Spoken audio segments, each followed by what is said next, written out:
म्हाद्या धावरं म्हाद्या पावरं अशी महादेवाला हाक मारत वऱ्हाडी मुंगी घाटातून शिखर शिंगणापुरामध्ये कावड घेऊन जातात आणि महादेवाला अभिषेक घालून लग्नासाठी तयार करतात. दक्षिण कैलास म्हणून ओळखला जाणारा शिखर शिंगणापूरचा महादेव मोठा महादेव म्हणून प्रसिद्ध आहे. पार्वती सोबत चारीपाटाचा खेळ हरल्यानंतर महादेव रुसून शिंगणापुरामध्ये आले. पार्वतीही त्यांना शोधत शोधत तिथे आली आणि तिथं त्यांचं पुन्हा लग्न झालं अशी त्यामागे एक आख्यायिका आहे.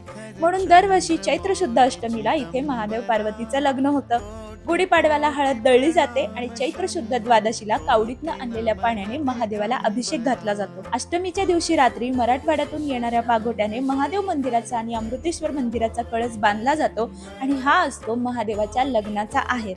रात्री 12 वाजता मंगलाष्टक आणि सनई चौघडांच्या गजरामध्ये महादेवाचं लग्न पार पडतं. कावडींमध्ये सर्वात मोठी आणि मानाची कावड असते ती सासवडच्या भुत्या तेल्याची कावड. कावड मुंगी घाटातून वर चढवणं हे अतिशय कष्टाचं आणि अवघड काम असतं. म्हणून ज्याच्यासाठी ती वरती नेली जाते त्यालाच मदतीसाठी बोलवलं जातं. महाद्या म्हणजेच महादेव. संत तुकाराम महाराजांच्या पालखी एवढी जुनी परंपरा सासवडच्या भूतोजी महाराज कावडे यांच्या कावडीची आहे.